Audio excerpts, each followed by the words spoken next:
मई के उस गर्म महीने की वो प्यारी सी शाम आज भी जब याद आती है तो होठों पर मुस्कान ना आए ऐसा हो ही नहीं सकता।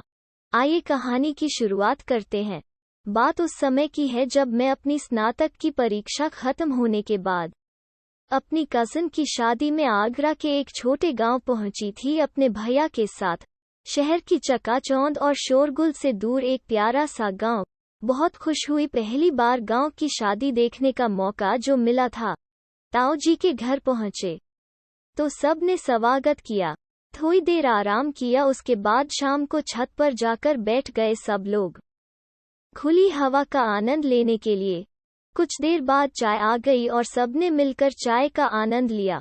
सब जवान बच्चे एक साथ और बड़े लोग एक साथ बैठे हुए थे। हमारे ग्रुप में हंसी मजाक चल रहा था कि हम में से एक लड़की अचानक खुशी से चिल्लाई, अरे देखो मेरे भैया आ गए। हम सबने उधर देखा कि दो लड़के छत पर आ चुके थे। अंधेरा थोड़ा गहरा गया था तो शक्ल अच्छे से नहीं देख पाए मैं, पर जब उन्होंने बात करना शुरू किया तो उनमें से एक की आवाज में बहुत आकर्षण महसूस किया मैंने। कुछ औपचारिक बातों के बाद चाची ने डिनर के लिए आवाज लगाई। जैसे ही नीचे पहुंचे तो बिजली चली गई। एक तो गर्मी ऊपर से अंधेरा। थोड़ी देर बाद चाचा जी ने जनरेटर ऑन करवा दिया तो सबकी सांस में सांस आई, पर मैं ना जाने क्यों उसी आवाज को ढूंढ रही थी।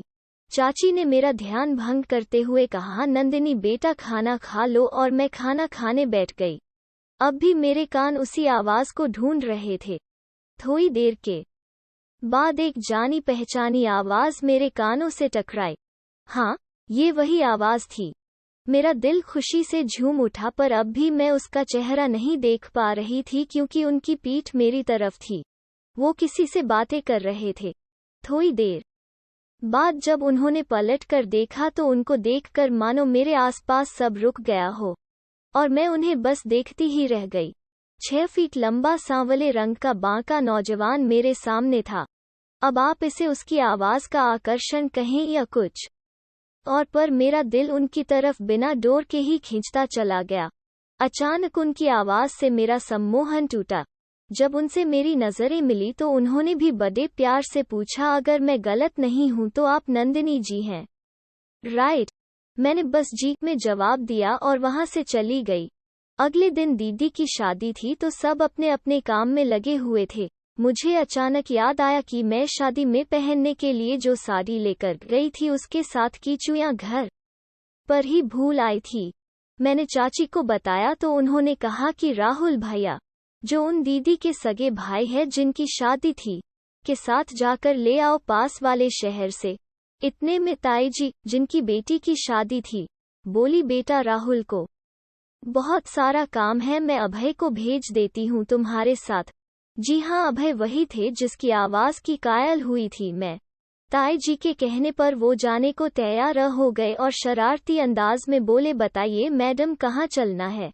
मैं उनके साथ होने के एहसास से शर्म से पानी पानी हुई जा रही थी। झुकी हुई नजरें बिना उठाए जल्दी से बोल दिया, शहर जाना है चुइयां लेने। मुस्कुराते हुए उन्होंने गाड़ी का दरवाजा खोलकर मुझे बैठने का इशारा किया। उन्होंने गाड़ी स्टार्ट की और हम निकल गए शहर की तरफ। गाड़ी में धीमा धीमा गाना बज रहा था, ए मेरे हमसफर एक जरा इंतजार। इत्तेफाक से मेरा फेवरेट गाना।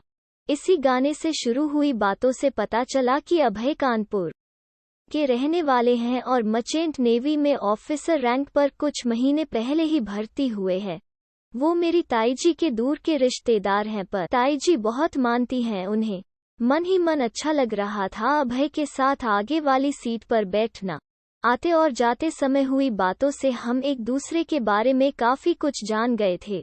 घर पहुंचकर देखा तो सब भागा दौड़ में लगे थे बारात के स्वागत के लिए। हालांकि बारात आने में अभी समय था, पर जैसा कि आप सब जानते हैं शादी वाले घर की अफरा तफरी शाम हो चली थी। मुझे भी तैयार होना था। दूल्हे के पिताजी को फोन किया गया तो पता चला कि किसी कारण से बारात को देर हो जाएगी, तो मैंने भी सोचा इतनी जल्दी तैयार होने का कोई फायदा नहीं। मैं सोच ही रही थी कि तभी अभय की बहन ने आवाज दी, नंदिनी छत पर चलो, सब वहीं हैं, यहाँ अकेले क्या करोगी। मैं चल दी उसके साथ ऊपर। वहां जाकर देखा तो अभय और उसका दोस्त छत पर ही थे। मैं और अभय की बहन उनके पास जाकर बैठ गए। तभी नीचे से चाची की आवाज आए, ऋतु बेटा सबको चाय दे दो। रीत, अभय की बहन, नीचे चली गई। थोड़ी देर बाद ऋतु हाथ में चाय की ट्रे लेकर आ गई।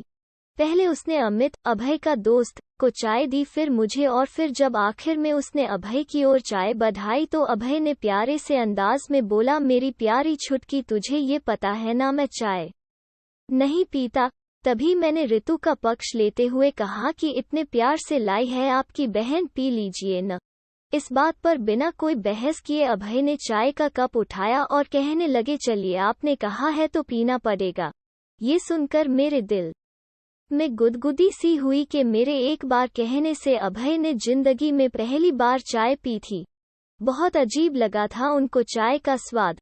ऋतु मजाक में हूँ बोलकर मुंह बनाकर चली गई। चाय पीने के बाद सबको होश आया कि अरे भाई, शादी के लिए तैयार भी होना है। ऋतु और मैं साथ में तैयार होकर बाहर निकले तो ऋतु ने अपने भैया से पूछा, भैया कैसी लग रही हूँ, तो बोले अच्छी लग रही है। तब ऋतु ने शरारत से पूछा और नंदिनी, तो अभय ने दूसरी तरफ मुंह घुमाकर ऊपर देखते हुए धीरे से कहा, उफ। ऋतु ये सब देख नहीं पाई या फिर जानकर अनजान बन गई। फिर से बोली, भैया बोलो ना। तो बस उन्होंने बस इतना ही कहा, अच्छी लग रही हैं।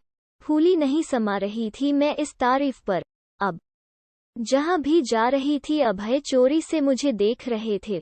बारात आ चुकी थी। सब बारात के स्वागत में व्यस्त हो गए थे।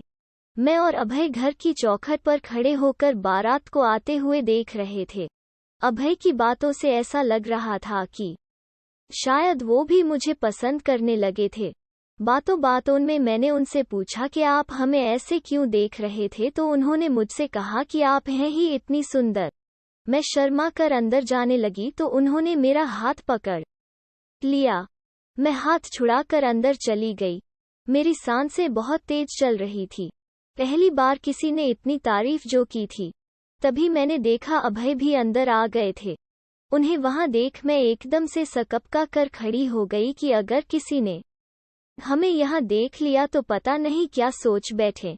अभय ने मेरा हाथ अपने हाथ में लिया तो सारे शरीर में सिहरन सी हो गई। मैं नजरें झुकाए खड़ी थी। अभय घुटनों पर बैठ गए और बोले, मैं तुमसे प्यार करता हूँ नंदू। इतना प्यार से अपना नाम पहली बार किसी के मुंह से सुना था। प्यार तो मैं भी करती थी पर मैंने सिर्फ इतना कहा, मैं भी। अभय ने मुझे अपनी तरफ खींचकर अपने सीने से लगा लिया। थोड़ी देर गले लगे रहने के बाद हमें याद आया कि सब बाहर हैं, अब हमें भी चलना चाहिए। दीदी की जयमाला चल रही और इधर हम दोनों के दिल में अलग ही हलचल मची हुई थी। दीदी के फेरों का समय हो चुका था। हम वहां बैठे हुए भी वहां नहीं थे। दीदी विदा हो चुकी थी। अब था हमारे लिए सबसे मुश्किल समय। हमारी उसी दिन की वापसी की ट्रेन थी आगरा के लिए, क्योंकि मैंने और भैया ने सोचा था कि लौटते समय ताजमहल देख के दिल्ली के लिए निकलेंगे। उस समय कहाँ पता था कि लौटने का मन ही नहीं होगा। फिर मैंने बहुत कोशिश की कि किसी तरह आज और रुक जाएं यहाँ, क्योंकि अगले दिन अभय और अमित का भी वही प्लान था, यहाँ से आगरा और फिर आगरा से कानपुर। पर भैया कहाँ मानने वाले थे। लगे गुस्सा करने की, आज ही चलना होगा। बेमन से निकल पड़ी भैया के साथ, पर कहते हैं ना, सच्चे प्यार का भगवान भी साथ देते हैं। रास्ते में गाड़ी का टायर पंक्चर हो गया। कुछ तो पहले ही देर से निकले थे, ऊपर से ये सब। भैया का गुस्सा 7वें आसमान पर था, पर अब क्या कर सकते थे। ट्रेन निकल चुकी थी, सो ना चाहते हुए भी भैया ने घर पर फोन करके वापस ले जाने को कहा। अभय और अमित ही आए थे हमें लेने पर बाइक पर। मैं अभय के साथ और भैया अमित के साथ बैठ गए। अभय के इशारे पर अमित ने अपनी बाइक आगे कर ली ताकि हम दोनों आराम से बातें कर सके। मैं अभय के कंधे पर सिर टिकाए सपनों में खोई हुई थी कि हम घर वापस पहुंच गए। सब खुश हुए पर सबसे ज्यादा अभय आंख मारते हुए कनपुरिया अंदाज में बोले, ले ही आए हम अपनी दुल्हन के वापस। मैं बस मुस्कुरा दी और बस इतना ही बोल पाई, धत। अगले दिन हम चारों राहुल भैया की गाड़ी से ही आगरा के लिए निकले। वहां ताजमहल के सामने अपने प्यार की कसम खाकर इसे शादी तक पहुंचाने का फैसला करके अपने अपने शहर चले आए। फोन पर बातचीत का सिलसिला जारी रहा और आखिर में दोनों के घरवालों के आशीर्वाद से मैं और अभय हमेशा के लिए एक अटूट बंधन में बंध गए।